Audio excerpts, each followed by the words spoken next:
So with that, it means we're kicking straight into our first major keynote for the day, that being Mary O'Hagan. So her focus will be on lived experience, partnership and leadership in Victorian reform. So I've got just a little recap of Mary's bio here, and I'd love to share that with you now as Mary joins us.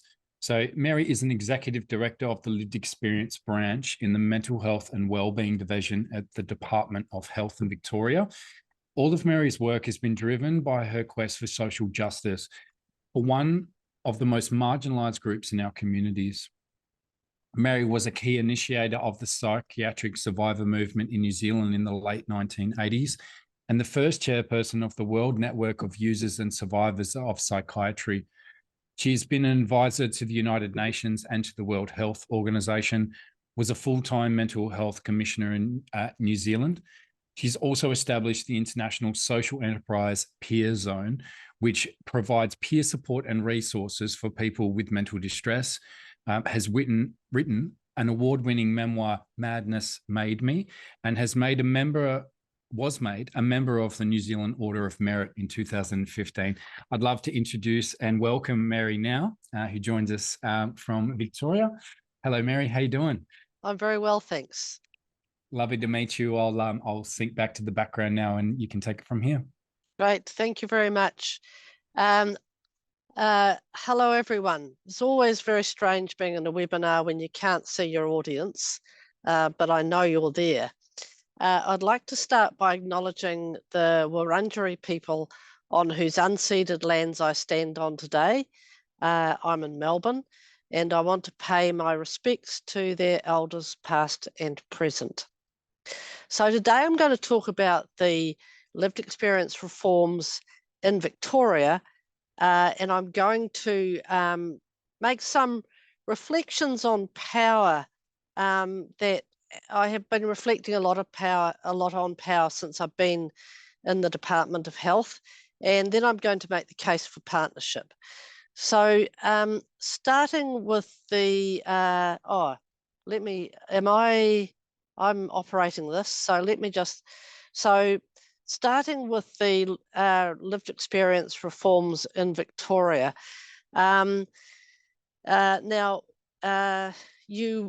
A lot of you will know that there was this very big royal commission into the mental health system in Victoria that reported in 2021. There was an interim report in 2019 as well. So basically the report was 5 volumes. It weighed 13 kilograms. I think it was probably about 2,500 pages long. There were 65 recommendations. And the funny thing is I got all these volumes of the report and put them up on my bookshelf with a metal bookend, and they were so heavy they bent back the metal bookend. So $6.8 billion in investment, I think. Don't quote me on that. I meant to check that before I did this today, and I forgot to check it, but it's an awful lot of money going into mental health as a result of the Royal Commission. Now, what I really want to emphasize is that within all those volumes, there was a huge narrative about lived experience. And for instance, one quote out of there is that people with lived experience will have an enduring and influential role in decision-making with an equal seat at the table, working in partnership with others to lead change. And so a lot of some of the recommendations directly to do with lived experience, but a very, very strong part of the narrative was the centrality of lived experience. Now, as one of the consequences of the recommendations was the establishment of the lived experience branch, which I'm leading. It's one of 8 branches in the department's Mental Health and Wellbeing division, and it was established in 2021. We can't find anywhere else in the world where there is a lived experience branch, with a sizable number of FTEs located within the bureaucracy. So it's quite a unique thing that we've got here. So we have 24 FTEs and we've got 3 teams. One is the team that program design and management, which is helping to stand up the Royal Commission recommendations relating to lived experience.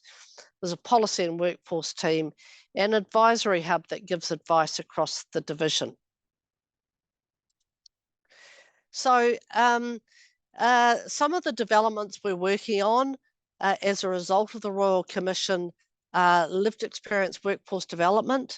We've had, I think we have about $9 million a year or $10 million a year just going into lived experience workforce development.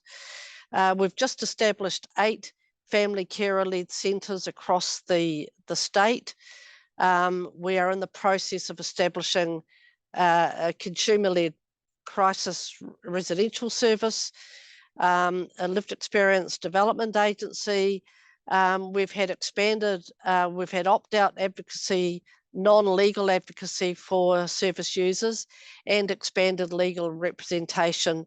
And there's going to be a digital platform, however, that's been delayed. So a lot of work going on, and these are some of the organisations that we're doing it in partnership with. You may know some of them: Tandem, VMIAC, Shark, the Centre for Mental Health Learning, and the Centre for Mental Health Nursing, and others. So we are also doing a lived experience leadership strategy. And this is really an attempt, like there's an awful lot going on in Victoria lived experience wise. And it's a little bit fragmented, and we wanted to bring it together into a coherent strategy, but also address some of the recommendations that haven't been addressed yet, which was about system-wide roles for carers and consumers. So really, as part of this strategy, we want to grow the lived and living experience workforce leadership and lived experience led services. We want to professionalise the lived experience workforce and leadership, diversify the lived experience workforce and leadership, and by that we mean become much more intersectional, to have people from different cultures, different age groups, different levels of service use and experiences of service use. We really want to see much more diversity in that workforce and leadership so that it reflects the populations that we're serving. One of the directions is to uphold First Nations lived experience leadership and self-determination. We want this lived experience leadership to drive culture change across the system, and we really need to embed all this across the whole system as well. It's not so at the policy level, at the funding level, at regulation, and so on. So that's a little bit about the reforms that are going on in Victoria. And very little of this would have been happening without the Royal Commission report. So pretty world-leading, some of the stuff, I think, in terms of the extent and the level of investment that's gone into it. So look, I just want to do a few reflections on power now. So I've had a really interesting experience working within the system, and one of the experiences I've had since I've been working within the system is, I'll go back to, can I go back here? One of the experiences I've had is that I've started to see power from, as an advocate, I had this belief that, we in the community who are fighting for change don't have much power, and the people who run the system have a lot of power. Well, since I've been here, I've had to review that view of power, because I'll talk to you about that now. And so there are many ways to view power, and look, I think our views on power are fundamental to the way we regard others in the system, to our level of trust, and to the advocacy approaches we use. And I just want to run through a few metaphors on power, and all of them are valid, and it's helpful to not get too stuck on one or two of them. But I think we can look at these metaphors and just consider where they're helpful and what their limitations are. So the first metaphor is power is a monolithic resource, like a forest where the fallen pine needles leave no room for new forms of power. And that's a kind of view of power I've had as a community advocate. And then there's the kind of lolly scramble, the finite resource that we compete for, like a lolly scramble, and some of our competitive procurement processes certainly encourage that. And then there's power as a fragmented resource, like a warehouse full of packages where no one person or organisation holds much of it. And that's certainly a view of power that I have come to think about more in my role in the department. And then the final one is power is an expandable resource we can collaborate in, like the instruments in an orchestra. The more the instruments play together, the more powerful the sound they create. Now, for people who are using services, especially when subjected to compulsory processes, the monolithic view of power makes a lot of sense. But when we are working in advocacy roles or inside the system, we do have some power. We are running organisations or teams, we are providing services or running projects or campaigns, and we're drawing salaries. Even as independent advocates, we have a share in the overall power structure. So I don't think that monolithic view, you know, the trees, the big trees not giving anyone on the ground an opportunity to have power really holds that well for those active roles. However, I do see some advocates who believe the system holds all the power and they have little or none of it. And as I said, I've had to really revise my view about that. Now, the lolly scramble view is encouraged, as I said, by processes such as competitive tendering or in the parity debates between consumers and carers. The fragmented review is a sad reality of a complex siloed system where a lot of power is wielded, but no one or person or organisation has their hands on many of the levers. And the levers they do have access to are very hard to pull. But I guess the one that appeals to me in a lot of ways is seeing power as an expandable resource. And this view is most conducive to partnership. And partnership is what I'm going to be getting on to next, making the case for it. So, look, here's just an illustration to me of how paradoxical the nature of power is. There's a lot of power in the system, and this is getting back to that fragmented view, the packages in the warehouse, but it's dispersed. And what I've found really curious is that no one feels particularly powerful.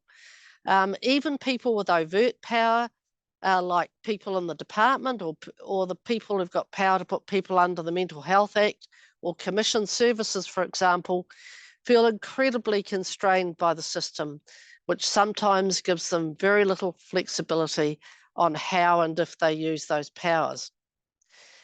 Now, you may be familiar with this type of scene. Certainly, I've been stuck in a car with a whole lot of sheep in my own country of New Zealand. Haven't come across it in Australia yet. But I think power can also feel very elusive and stuck, even to people who are seen to have a lot of it. Institutional power to transform systems is often handcuffed by the magnetic force of the status quo, risk management, long-winded processes, complex systems, and an unpredictable political landscape. And that's my world at the moment. And this frustrates people on the outside, consumer advocates and carer advocates and workforce who want change, It frustrates me as well. However, we all have some power to make a difference, and we need to use that power effectively. One opportunity for us to use what power we have is to develop partnerships. Partnerships require all partners to revise their traditional assumptions and habitual approaches to power.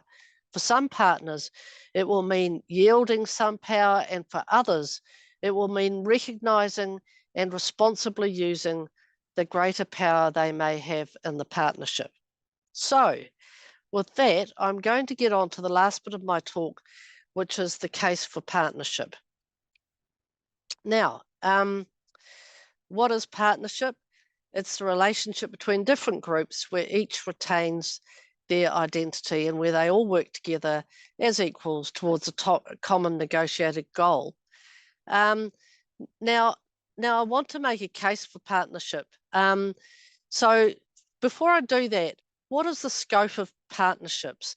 Partnerships can take place at all levels of the system, multiple sectors, across the mental health system and mental health services, and between mental health providers and individuals or families. It can happen with a membership that goes from 2 to many. It can happen with a diversity of different interest communities and perspectives, with a time frame that is one-off to indefinite, with a formal agreement or a tacit set of understandings. And of course, some examples of partnership include in service delivery. I think open dialogue is a very promising example of a partnership approach, in that coal-face service delivery. Shared decision-making is one. In organisations, co-production and co-design are partnerships. Deep dialogues and trialogues are another one, and so on. And in systems, or another one in organisations might be a very healthy lived experience membership on a governance board. In systems, it might be to organisation agreements, or in countries, it could be things like treaties. And for instance, in New Zealand, there is a treaty between Māori and the Crown that is essentially, in many ways, a partnership treaty. So that's just a bit of an understanding of the scope. I want to go back to history a bit before I go on. Now, our system is based on paternalism.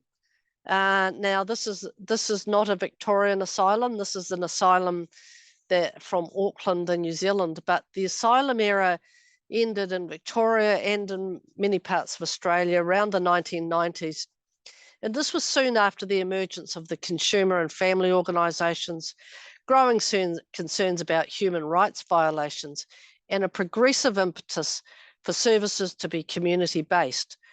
Services in the asylum era were run paternalistically. That is, professionals made decisions about service design and delivery in the best interests, so-called, of the people who use them. Now, we moved, there's still paternalism operating in the system, but in about the 1990s, we moved on to something else, and that was really called participation. Now, when I started work, and the first policy for consumer and carer participation in Australia came out in the early 90s, I think, in the first mental health plan. Now, the interesting thing is, when I started my work at the Department of Health in December 2021, I was shown this IAP2 spectrum of public participation. It's I think it was created in Australia, and it's been a kind of very commonly used framework for participation, including in the mental health system. But when I was presented with this, I noticed that all of the 5 types of participation, except collaborate, you'll see across there's inform, consult, involve, collaborate, and empower. They're all verbs where the action is led by the dominant party. And I thought that is not what we're after in the world that we're in today. The and we've had participation policy for 30 years, and I think it's time we had an update. And that update is partnership, because partnership is not about a dominant party deciding when, if, and how to engage with people. It's about two parties making that decision. Now, partnership's not a traditional way of working in the department. Governments have developed a bit of rhetoric about and glossy documents about partnership with communities, but it's really hard to make this a reality. But partnership is very core to the lived experience branch values, and we want to lead the way. And we're hoping that our partnership developments will enable us to be a bridge between the department and the lived experience community. So I'm going to go on to the next slide, which is talking about why do we need partnerships with the communities we serve. Well, firstly, because communities don't trust mental health services or the wider mental health system, and partnership is a way of building trust and shared ownership, and actually it's a way of democratising the mental health system. The second reason is because partnerships bring a rounder view of the system and not just the view of one party. Systems are devilishly complex and multifaceted, with invisible drivers, perverse incentives, unintended consequences, and conflicting interests. No one position in that system can understand it. We need to see systems from multiple perspectives to have any hope of creating sustainable change. And the third reason we need partnerships is because, quite honestly, the system's done a poor job without communities in partnership. Innovation doesn't begin in the institutions of the system, it begins in communities. And by forming partnerships with communities, institutions can support innovation. So I just want to give a nod, yell out to our First Nations communities. The first flag here is the Tino Rangatiratanga flag, the Māori sovereignty flag for New Zealand, and you'll all recognise the other flag.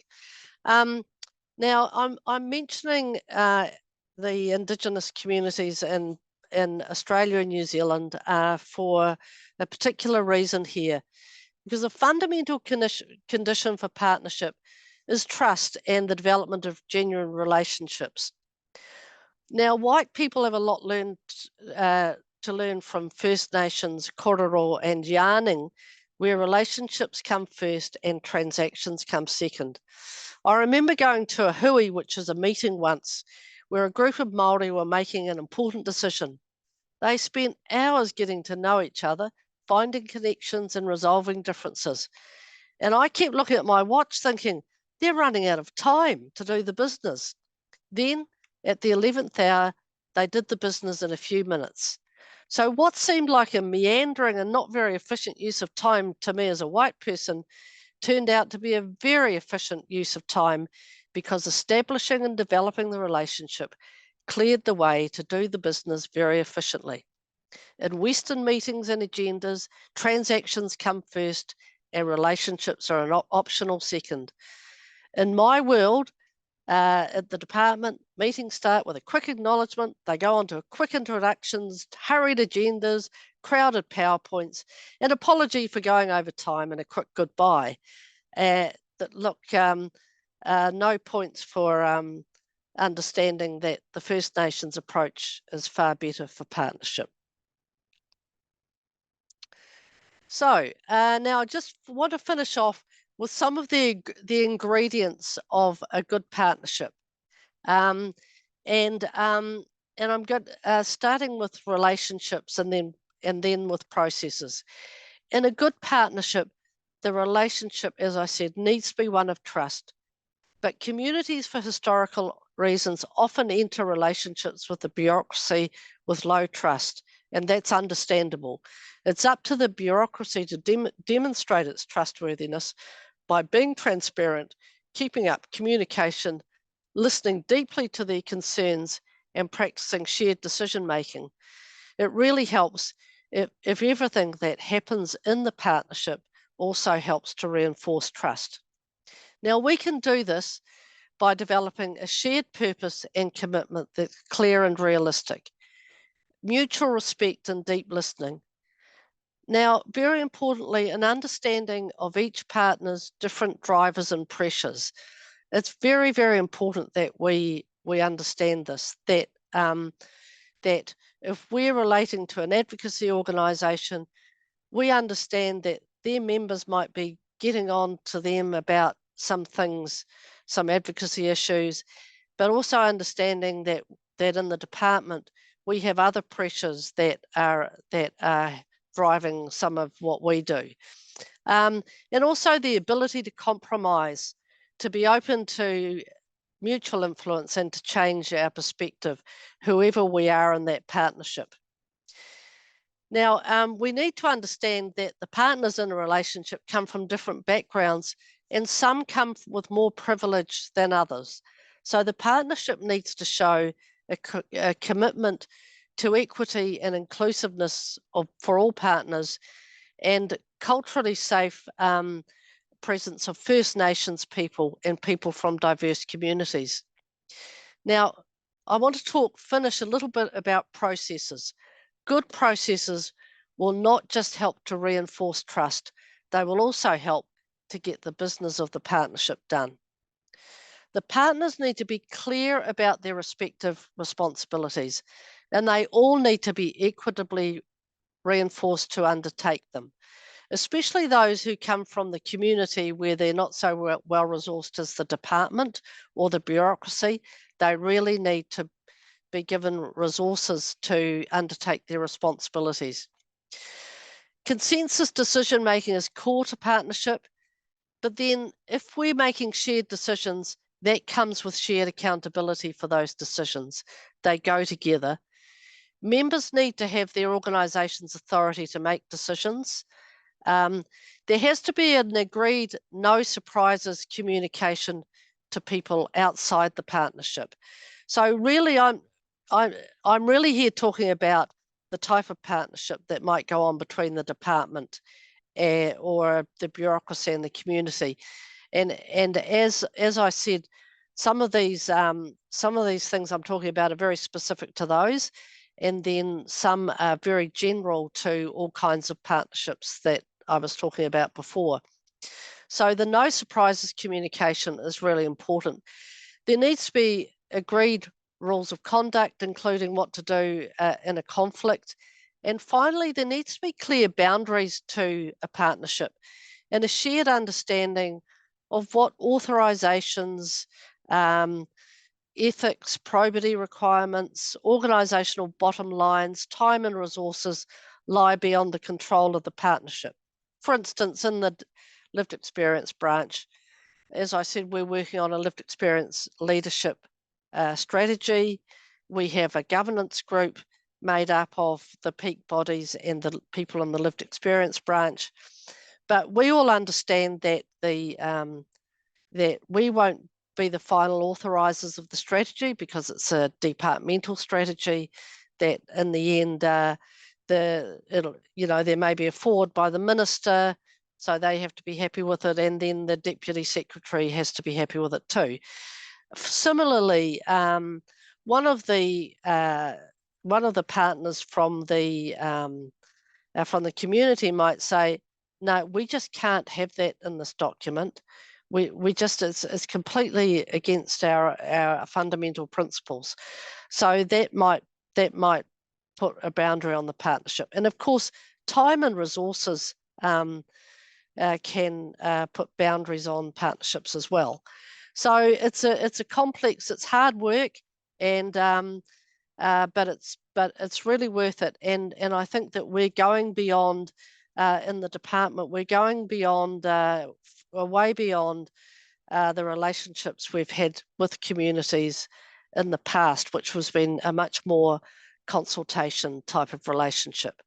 So I'd just like to thank you for listening, and I think we're going to open up for questions or comments.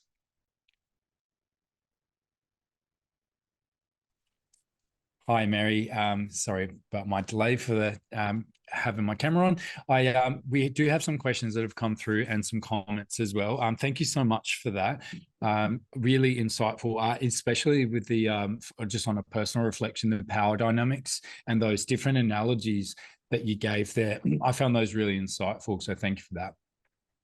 Yeah, if I can start with the question here, I've got one from John. He says, while power may not be intentionally monolithic, when the decision makers and the wielders come from very similar culture and philosophy and identity with common norms, then sitting outside, these look very much like monolith. Yeah. How do these outliers gain access to equity to the resources? Yeah, look, that's a very good question, and it's something that we in the lived experience branch in particular are grappling with. So look, I can just give an example. And look, I'm not saying that monolithic power isn't a very valid way of looking at power. I think it's got limited applicability, but I think it's very valid in some circumstances. So getting back to the power discussion. So with this lived experience leadership strategy, we provided some resource to the peaks to resource them to go and do some work and to attend the project control groups and to give them time to consider the documents and so on. And we've also entered into an arrangement with a First Nations organisation so that they can work with their own people and come back to us with what they want in the document, particularly around that First Nations strategic direction. And so in a way, it's incumbent upon the bureaucracy to provide that access. But how do we, as advocates on the outside, gain access? Well, this is the subject of a whole other talk. I've been an advocate for many, many years, and I've learned more about how to do advocacy and how not to do it since I've been sitting in the department. And I cringe at some of the things I used to do to try and get attention and to be an effective advocate. And I'm thinking, oh my God, we didn't do that, did we? That no wonder that didn't work. So I think, and I'm really keen to do more work in communicating with people about that, but I just don't. It would take a long time, but it's a very good question: is how do we get access to those resources? And one thing I'd say is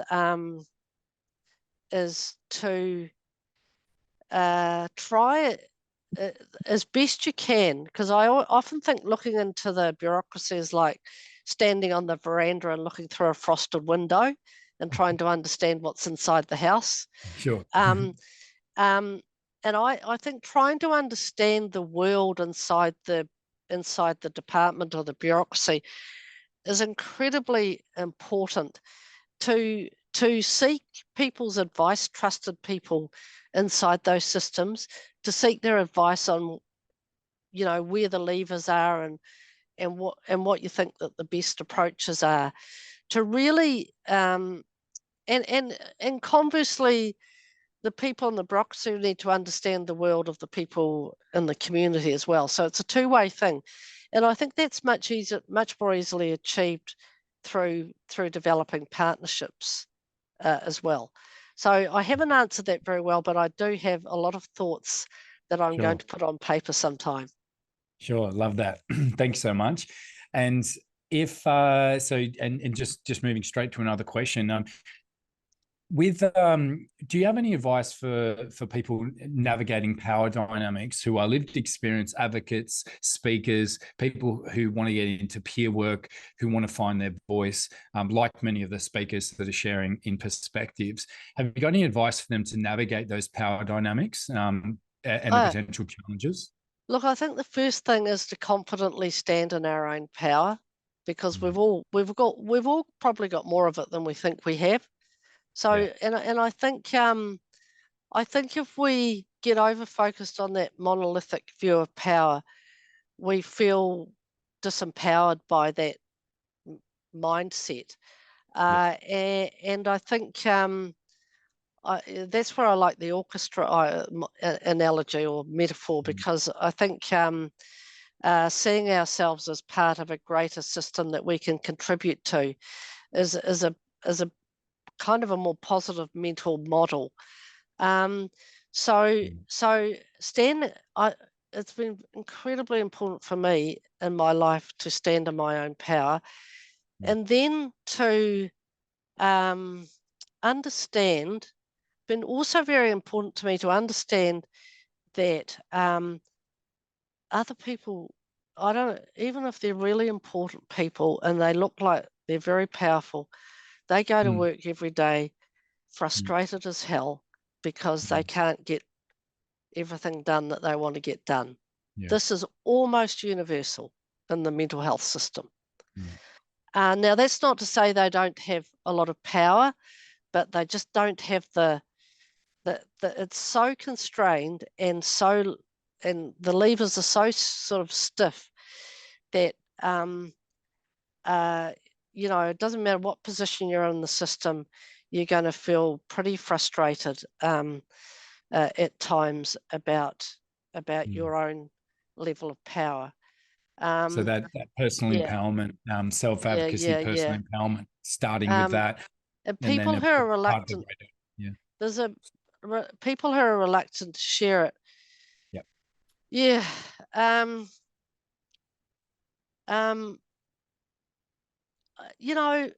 Sometimes we need to sell it to them. I don't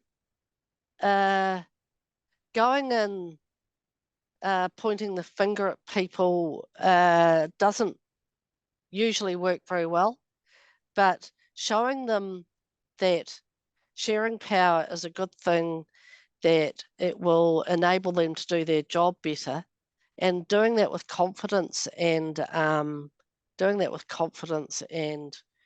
good grace and all that sort of thing, and sort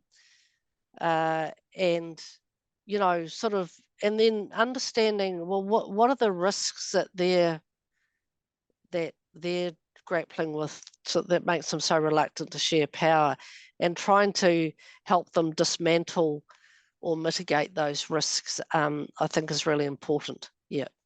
Yeah, so it sounds like what I'm also taking from that is to find a mutually beneficial way forward, right? Where you're helping minimize those risks and create solving of problems on both sides. Yeah. I mean, some people you can't. Look, there are people, you'll never get anywhere with them.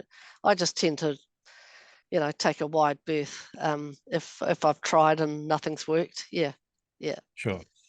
Crystal has sent something through from someone who said, if you were able to implement 3 things to improve the system, ignoring any of the barriers, what do you think they would be? Well, I'll give you one thing. If I was a dictator and I had unlimited power to change the mental health system, I would take psychiatry out of the center of the system and put community in the middle. I would have psychiatry as one of the hubs of the system, the clinical world as one of the hubs, because they've got something to offer. But I would put lived experience and community right in the middle of that system, so that we now have a system that's really a hospital system with a few add-ons. And what we want is those add-ons to be the center of the system and the hospital to be right at the edge, and not very prominent, and very small, and with a lot more community-based options. Couldn't agree more. I think, just in my own journey, and many of the thousands of people who've touched through like workshops and just in the space in general, is that communities heal. It all starts from there, as opposed to sort of what you're referring to there. Also, we have another one that says, Mary, have you ever had to deal with imposter syndrome? how was she able to overcome that? Do you think as a new consumer peer support worker, it could hinder progress if you go in all guns blazing? Thanks, Mary. Yeah, so yes, I've had some imposter syndrome, and that's what you have when you're not standing in your own power. I get imposter syndrome with my executive colleagues in the department sometimes. I think, oh, what am I doing here? You know. Yeah. So I think look, I wouldn't. So I don't take too much notice of it. I think there are some thoughts we have that are a bit troubling. I just don't I don't entertain those thoughts too much because, well, the way I rationalize it, okay, so I'm with all these in an executive team with people who've been working in the bureaucracy for 20 years and they know it inside out. And I'm new to it and I'm fumbling around sort of thinking, oh, what the hell? What does that acronym mean? And everything like that. And I don't know I mean, I even came from another country. So, you know, I was pretty lost. And so the way I deal with that is I say, well, I don't have their advanced knowledge of the system, but I do have other things that I can bring. Like I've got years of experience in the lived experience world. I've got a bit of a bullshit detector.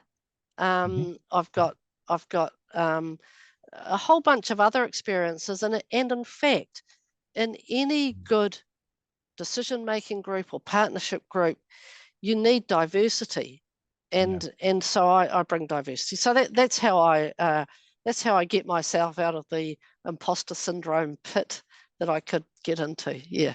Sure. Yeah. And just with that, like the imposter syndrome, I think it's anything new and challenging and finding yourself around people with different skills and backgrounds. I think it's very organic and the most natural thing of all to feel, to question, because we all want to sort of feel capable and to fit in and belong and all of that. So I think it's just fundamental human stuff.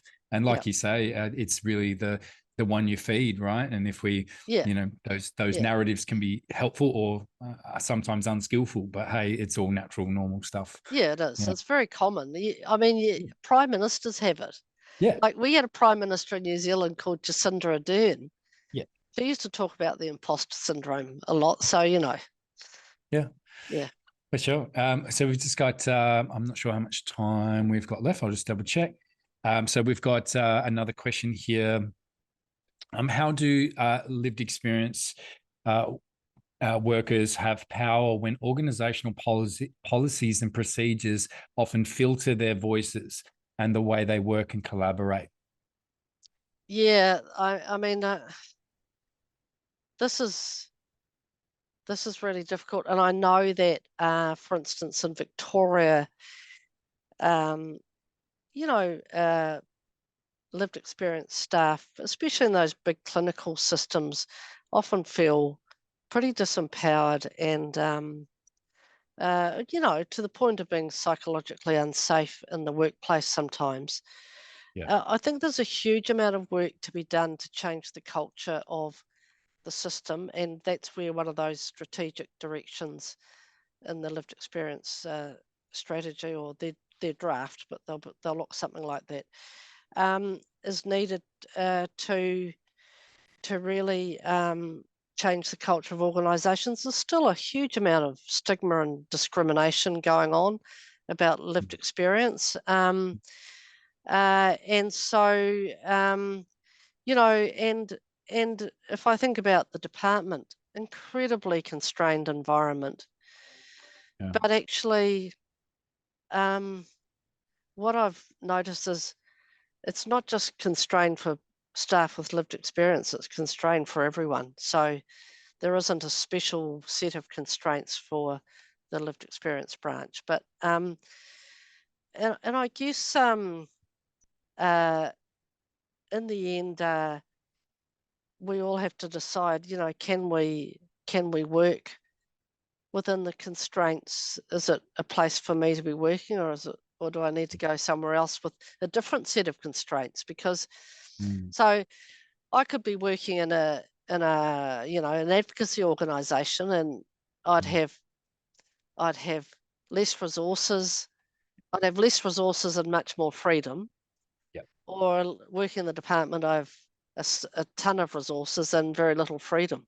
So you've just got to choose the constraints that suit you the best, I think. Yeah, 100%. I agree. And I'm self-employed, my wife and I, and then we've got a team of, I guess, contractors, but they're family, right? And everyone's got their own skills and stuff. And where I landed, just as a personal share, right, is that I thought, well, to be, like you say, have that freedom, but less resources and cash flow and all the small business things is what I have to deal with. Yet I can focus and hone my energy as a lived experience speaker and advocate in the way that can impact in a grassroots way and a community level. Yeah. Now, I understand that won't shift policy, but what it will do is empower and enrich the lives of the people I can connect with. And I figure that especially with skill-based training and advocacy stuff, then that ripple effect is what fundamentally shifts the vibration of our communities, right? So everyone, there's always space for everyone everywhere, which I love. Yeah, that's true. And I've been all over the place. So I've worked in very different environments, and they all have different sets of constraints and opportunities. Yeah. And someone's asked me what didn't work. Oh God.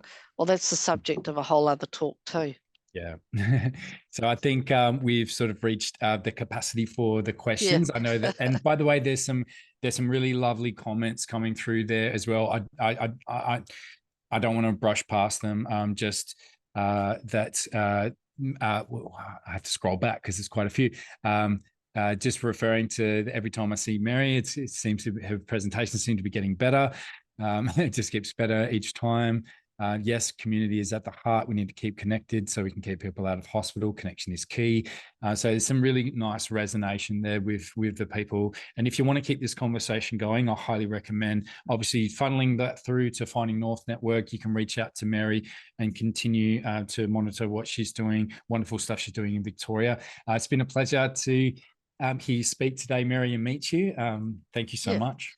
And lovely to meet you too, Ben. And bye to everyone. All I see is a few hands. Like it's a very strange thing not seeing your audience, but great to be with you. Yeah. Yeah. Well, we can tell by all the reacts that people are like loving and clapping. So yeah. Great. Okay. Good. Thanks, Mary. All right. Bye-bye. Thanks for watching Explore More Perspectives 2024 on Finding North Network's YouTube channel. Find out more by visiting findingnorthnetwork.com.au or email info@findingnorthnetwork.com.au.